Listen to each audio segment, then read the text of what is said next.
So before this video begins, there'll be a lot of Swedish pronunciation in this one. Wait, isn't this part of Finland? Well, keep watching and everything will be explained. Now I hope you enjoy the video. So first of all, it's pronounced Åland Islands, not Åland Islands, the Åland Islands. This is a tiny archipelago of autonomous Swedish-speaking islands that is part of Finland, but kind of acts as if it isn't Finnish.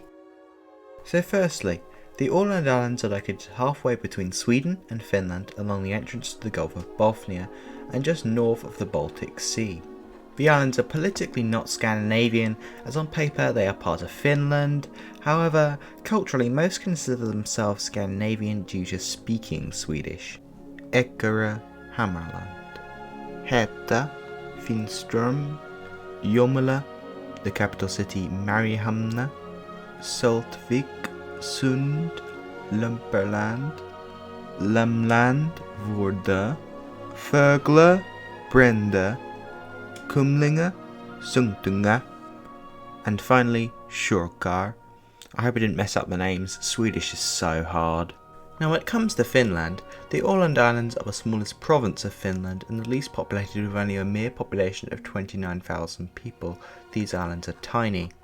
There are between 6,500 to 6,700 odd islands depending upon your source, with about 60 of them being inhabited permanently around the year, but also because many of these islands are really too small for inhabitation.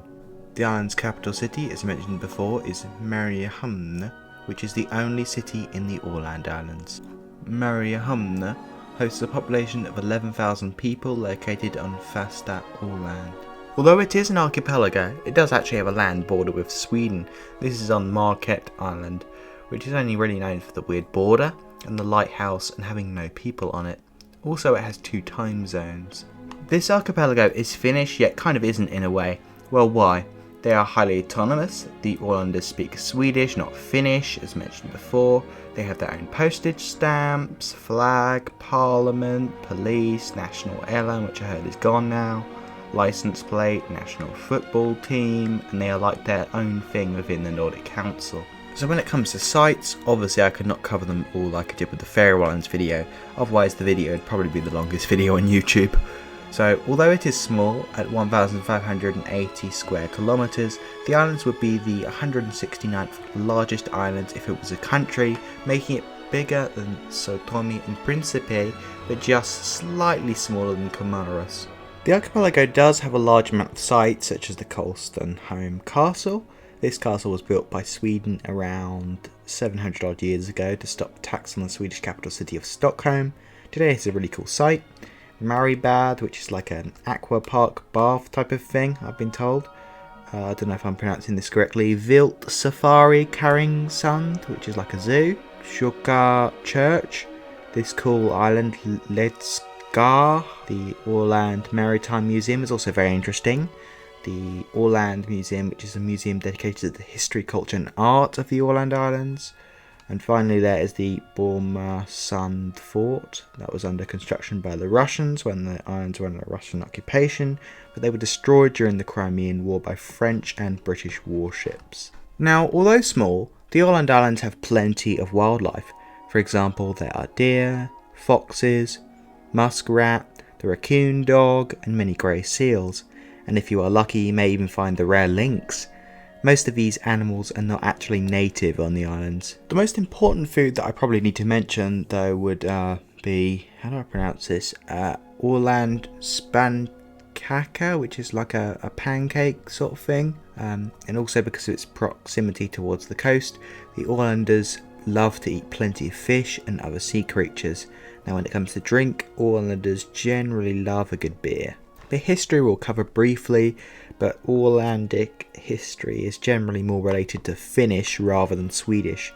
So the first known records were of Eric the Saint, King of Sweden, conquering the islands around the middle of the 12th century. Throughout the next few years, a number of forts were built to protect the islands. The islands would then, in 1397, join the Kalmar Union until it was dissolved in 1523, when it would become Swedish again. The islands would happily enjoy Swedish rule until 1809, when due to the Finnish War, Russia would fight Sweden, resulting in the Russian Empire winning and taking Finland in the Treaty of Fredriksson, along with the Åland Islands as well.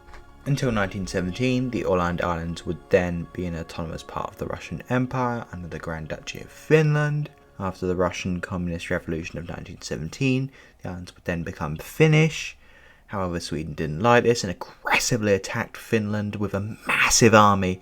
Nah, just kidding. They tried for the League of Nations to get the islands through diplomacy, but it failed as the League of Nations believed it should stay Finnish, but with autonomy.